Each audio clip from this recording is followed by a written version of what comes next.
ಇಲ್ಲಿ swimming pool ಕೂಡ ಕಟ್ಟಿದ್ದಾರೆ ಇವರು. ಒಬ್ಬರಿಗೆ ಎಷ್ಟು ತಗೋತೀರಾ ಸ್ವಿಮ್ಮಿಂಗ್ ಪೂಲ್ಗೆ? 80 ರೂಪಾಯಿ.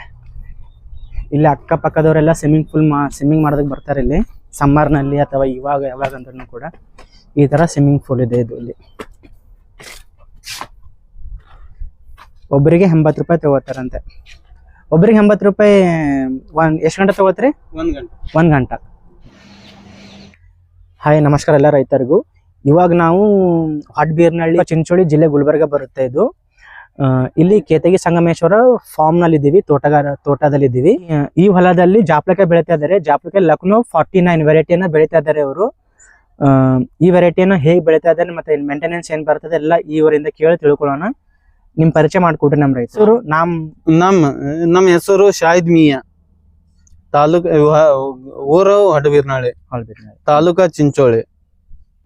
ಇವಕ್ ಹಂಗ್ ಮೇಂಟೈನ್ ಮಾಡತ್ತೀರಲ್ಲ? ಇವಕ್ಕ ಮೇಂಟೆನೆನ್ಸ್ ನೋಡ್ರಿ, ನೀರ್ ಬಿಡಬೇಕು, ಗೊಬ್ಬರ ಕಟ್ಟಬೇಕು, ಎಣ್ಣೆ ಹೊಡಿಬೇಕು, ಮತ್ತು ಮೇಂಟೆನೆನ್ಸ್ ನೋಡ್ಬೇಕು. ಆಯ್ತು, ಮೇಂಟೆನೆನ್ಸ್ ಎಷ್ಟು ನೋಡ್ತೀರಿ ನೀವು? ಇವು ಗಿಡದಿಂದ ಗಿಡಕ್ಕೆ ಎಷ್ಟ ಹಾಕಿರಿ? 6 ಫೀಟ್ ಇರ್ಬೇಕ್ರಿ. ಇದು 6 ಫೀಟ್ ಅದ ರೀ. ಹಿಂಗ್ ಸಾಲಿಗೆ 10 by 10 ಇರ್ಬೇಕು. 10 by 10 ಹಿಂಗ್ 10 ಅದ. ಹಿಂಗ 6 ಬಾರ್ ಹಿಂಗ 6 ಫೀಟಿಗೆ 10 ಫೀಟಿಗೆ 10 ರೂಪಾಯಿ ನಡೀತದ. ಹಿಂಗ 10 ಫೀಟ್ ಅನ್ನ ಬೇಕು. ಇದು ಸೀಸನ್ದಾಗ ಎಷ್ಟ್ ಬರ್ತಾವ ಕಾಯಿಗಳು ದಿನ? ಸೀಸನ್ದಾಗ ನೋಡ್ರಿ, ನೀರ್ ಬಿಟ್ಟಪ್ಲೆ 1 ಕ್ವಿಂಟಲ್ 1 ಕಾಯಿ 1 ಗಿಡ ಕೊಡ್ತು. 1 ಕ್ವಿಂಟಲ್ 1 ಗಿಡ ಒಂದ್ ಸೀಸನ್ದಾಗ 1 ಗಿಡ. ಇಲ್ಲಿ ಎಷ್ಟು ಗಿಡ ಅವ? ಇಲ್ಲಿ ಒಂದು 500 ಗಿಡ. 500 ಗಿಡ ಅವ. ಅಂದ್ರ ನೀವ್ ಹೆಂಗ್ ಕಾಯಿ ದಿನ ಮಾರ್ತ್ರಿ? ದಿನ ಹೆಂಗ್ ಹಣ್ಣು ಆತಾವ ಹಂಗ್ ಕಡಿತೀವಿ, ಹಂಗ್ ಮಾರ್ತೀವಿ. ಹಂಗ್ ಮಾರಕ್ ಒಂದ್ ದಿನಕ್ಕೆ ಎಷ್ಟು ಬರ್ತೇವೆ ನಿಮ್ಗೆ ರೊಕ್ಕ? ನಮಗ್ ಒಂದ್ ದಿನಕ್ಕ 1000 ಬರ್ತಾವ, 2000 ಬರ್ತಾವ. ಮಾರ್ಕೆಟ್ ಹಾಕ್ದೇವ್ ಅಂದ್ರೆ ಹೆಚ್ಚಿಗೆ ಬರ್ತಾವ. ಅಂದ್ರೆ ಟೋಟಲಿ ಸೀಸನ್ 3 ತಿಂಗಳು ಇರ್ತದೆ. 3 ತಿಂಗಳ ತನಕ 4 ತಿಂಗಳು ಸೀಸನ್ ಇರ್ತದೆ. 4 ತಿಂಗಳು ನೀರ್ ಬಿಟ್ರ ಅಂದ್ರೆ ವರ್ಷಿನ 12 ತಿಂಗಳು ಇರ್ತಾವ. ಅಂದ್ರ ನೀರ್ ಬಿಡಲ್ಲ ನೀವು? ಆಮೇಲೆ ಇದಕ್ಕೆ ನಾವ್ ಆಮೇಲೆ ಬಿಡಲ್ರಿ. ನಾವ್ ಎಷ್ಟ್ ಬೇಕತ್ತೋ ಅಷ್ಟೇ ಬಿಡ್ತೀವಿ. ಅಷ್ಟೇ ಬಿಡ್ತೀರಿ. ಆಮೇಲೆ ನೀರ್ ಬಂದ ಆಮೇಲೆ ಕಾಯಿ ಬಿ ಸರಿಯಾಗತ್ತಲ್ಲ, ಕಾಯಿ ಮತ್ತ ಆಗಲ್ಲ. ಕಾಯಿ ಮುಂದ ಆಗಲ್ಲ, ಬರಬರ ಆಗಲ್ಲ ಕಾಯಿ. ಹಂಗಾದ್ರೆ ಖಾಲಿ ಸೀಸನ್ದಾಗ ಅಷ್ಟೇ ಮಾಡಿ. ಸೀಸನ್ದಾಗ ಭಾರಿ ಆತ. ಕಾಯಿ ಟೇಸ್ಟ್ ಹಂಗದ? ಕಾಯಿ ಚಲೋ ಅದ? Taste full taste. ಗುಲ್ಬರ್ಗ ಜನ ಹೋಯ್ತಾವ ನಮ್ಮಲ್ಲಿ ಬಂದು. ಈ ಅಡಿಗೆ ಕಾಯಿ ಸಟ್ ಆಗ್ಯದಲ್ಲ? ಕಾಯಿ ಸಟ್. ಈ ಇದಕ್ ಮತ್ತೇನಾರ ವಿಶೇಷ ರೋಗ ಬೀಳೋದಾಗ್ಲಿ? ರೋಗ ಈಗ ಬಿದ್ದದ್ರಿ. ಈಗ ಬಿದ್ದಿದೇನ್ ರೋಗ ರೀ? ಹಸಿನ ಕಾಯಿಲ್ಲ, ಅರ್ಶಿನ ಕಲರ್ ಈಗ ರೋಗ ಬಿದ್ದು. ಈಗ ಇದು ಸ್ಪ್ರೇ ಮಾಡಿರಿ? ಈಗ ರೀ ಸ್ಪ್ರೇ ಇನ್ನ ಮಾಡಿಲ್ರಿ. ಮಾಡ್ಲಿಬೇಕ.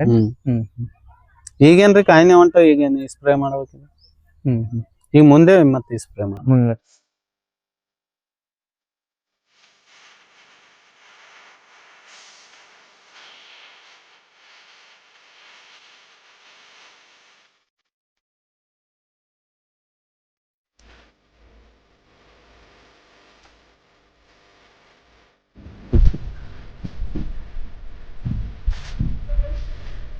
है देखना यहाँ पर बोल।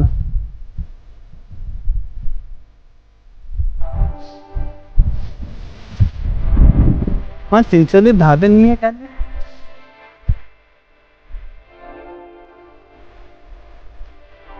ತಳಿ ಬಂದ್ಬಿಟ್ಟು ಲಕ್ನೋ 49 ಎಂಬ ತಳಿ ಇದೆ. ಇದು ವೆರೈಟಿ. ಈ ವೆರೈಟಿ ಬಂದ್ಬಿಟ್ಟು ಇಲ್ಲಿ ರೈತರು ಏನ್ ಹೇಳ್ತಾ ಇದಾರೆ ಅಂದ್ರೆ, ಈ ವೆರೈಟಿನ ಈ ನೆಲಕ್ಕೆ ತುಂಬಾ ಸೆಟ್ ಆಗಿದೆ. ಇದು ಏನು ಡಿಫಿಕಲ್ಟ್ ಅಂತ ಏನು ಬರ್ತಾ ಇಲ್ಲ. ಬಟ್ 1 ಗಿಡದಲ್ಲಿ ಎಷ್ಟು ಕಿಲೋ ಬರ್ತಾ ಇದೆ ಮಾಲ್? 1 ಕ್ವಿಂಟಲ್. 1 ಕ್ವಿಂಟಲ್. ಈ 1 ಗಿಡದಲ್ಲಿ 1 ಕ್ವಿಂಟಲ್ ಮಾಲ್ ಬರ್ತಾ ಇದೆ. ಈ ತರ ಈ ಹೊಲದಲ್ಲಿ 500 ಗಿಡಗಳಿದಾವೆ. ನೀವು ಅಂದಾಜ್ಮೆಂಟ್ ಮಾಡ್ಕೊಳ್ಳಿ. ಎಷ್ಟು ಎಕರೆದಲ್ಲಿ ಇದೆ ಟೋಟಲ್? 5 ಎಕರೆ. 5 ಎಕರೆಯಲ್ಲಿ ಬಟ್ ಮಧ್ಯದಲ್ಲಿ ಇನ್ನು ಮಾವಿನಕಾಯಿ, ನಿಂಬು ಆ ತರನು ಹಾಕೊಂಡಿದ್ದಾರೆ ಅವರು. ಎಲ್ಲ ಹಾಕೊಂಡು ಉಳಿಕಿದ ಜಾಗದಲ್ಲಿ ಮೇನ್ ಕ್ರಾಪ್ ಇದೆ ಜಾಪಳಕಾಯಿ ವೆರೈಟಿ ಇರೋದು. ಮಧ್ಯದಲ್ಲಿ ಅಲ್ಲೇ ನೆನಪಾ ಅಂದ್ರೆ ಸ್ವಲ್ಪ ಮಾವಿನ ಹಣ್ಣು ಮತ್ತೆ ನಿಂಬೆ ಹಣ್ಣು ಹಾಕೊಂಡಿದ್ದಾರೆ. ಎಲ್ಲಾರು ಒಂದೊಂದಿದೆ, ಜಾಸ್ತಿ ಇಲ್ಲ ಅವು ಕೂಡ. 1 ಗಿಡಕ್ಕೆ 1 ಕ್ವಿಂಟಲ್ ಅಂದ್ರೆ 1 ಕ್ವಿಂಟಲ್ಗೆ ಎಷ್ಟಾಗುತ್ತೆ ಅಮೌಂಟ್? 50 ರೂಪಾಯಿ ಕಿಲೋ. 50 ರೂಪಾಯಿ ಕಿಲೋ ಇದೆ ಅಂದ್ರೆ 5000ಗೆ 1 ಗಿಡಕ್ಕೆ 1 ಕ್ವಿಂಟಲ್ ಅಂದ್ರೆ 5000 ರೂಪಾಯಿ 1 ಗಿಡದಿಂದ ಬರುತ್ತೆ ಅಂತ ಅವ್ರು ಹೇಳ್ತಾ ಇದ್ದಾರೆ. ಇನ್ನು ಇದರಲ್ಲಿ ಅಮೌಂಟ್ ಹೆಚ್ಚು ಕಡಿಮೆ ಆಗ್ಬೋದು, ಈಲ್ಡ್ ಕೂಡ ಹೆಚ್ಚು ಕಡಿಮೆ ಆಗ್ಬೋದು. ನಾವು ಮಾಡೋ ಮೇಂಟೆನೆನ್ಸ್ ಮೇಲೆ ಡಿಪೆಂಡ್ ಅಪಾನ್ ಆಗಿರುತ್ತೆ ಅಂತ ಅವ್ರು ಹೇಳ್ತಾ ಇದ್ದಾರೆ. ಕೆಲವೊಂದ್ಸರಿ ಏನಾದ್ರು ರೋಗ ಬಂದ್ರೆ, ಇದಕ್ಕೆ ಆಲ್ರೆಡಿ ರೋಗ ಬಿದ್ದಿದೆ, ಆಲ್ರೆಡಿ ಎಲೆಗಳೆಲ್ಲ ಸುಟ್ಟಿದಾಗ ಆಗ್ತಾ ಇದೆ. ಬಟ್ ಅಂದ್ರೂ ಕೂಡ ಕಾಯಿ ತುಂಬಾ ಚೆನ್ನಾಗಿನೇ ಹಿಡಿದಿವೆ. ಇದಕ್ಕೆ ಯಾವ್ದು ಕೂಡ ಕಾಯಿಗಳೇನೋ ಆತರ ಇದು ಡಿಫಾಲ್ಟ್ ಆಗಿದೆ ಅಂತ ಕಾಣಿಸ್ತಾ ಇಲ್ಲ. ಕಾಯಿನೂ ಬರ್ತಾ ಚೆನ್ನಾಗಿ ಆಗುತ್ತೆ, ದಪ್ಪನೂ ಕೂಡ ಆಗೋರಾಗೆ ಕಾಣಿಸ್ತಾ ಇದೆ ಆಲ್ರೆಡಿ. ಓಕೆ, ಇದು ಈ ಬೆಳೆಯ ಮಾಹಿತಿ.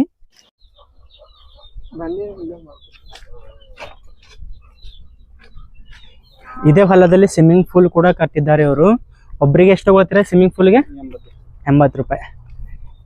ಇಲ್ಲಿ ಅಕ್ಕಪಕ್ಕದವರೆಲ್ಲ ಸ್ವಿಮ್ಮಿಂಗ್ ಮಾಡೋದಕ್ಕೆ ಬರ್ತಾರೆ ಇಲ್ಲಿ ಸಮ್ಮರ್ನಲ್ಲಿ ಅಥವಾ ಯಾವಾಗ ಅಂದ್ರೂ ಕೂಡ ಈ ತರ ಸ್ವಿಮ್ಮಿಂಗ್ ಪೂಲ್ ಇದೆ ಇದು. ಇಲ್ಲಿ ಒಬ್ಬರಿಗೆ 80 ರೂಪಾಯಿ ತಗೋತಾರಂತೆ. ಒಬ್ಬರಿಗೆ 80 ರೂಪಾಯಿ. ಎಷ್ಟು ಗಂಟೆ ತಗೋತ್ರಿ? 1 ಗಂಟೆ.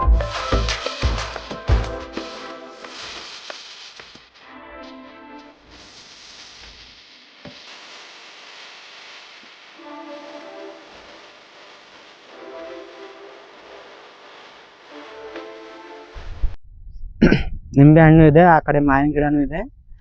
ಮಧ್ಯದಲ್ಲಿ ಮಾತ್ರ ರೆಗ್ಯುಲರ್ ಆಗಿ ಜಾಪಗೆಗಳನ್ನು ಹಾಕೊಂಡಿದ್ದಾರೆ. ಮಧ್ಯದಲ್ಲಿ ಸ್ಪೇಸ್ ಇದರಲ್ಲಿ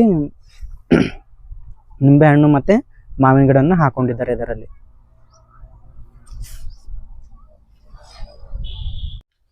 ಓಕೆ, ಇದು ಈ ಬೆಳೆಯ ಮಾಹಿತಿ. ಮತ್ತೊಂದು ಬೆಳೆಯ ಮಾಹಿತಿಯಲ್ಲಿ ಮತ್ತೆ ಸಿಗೋಣ. ಬಾಯ್.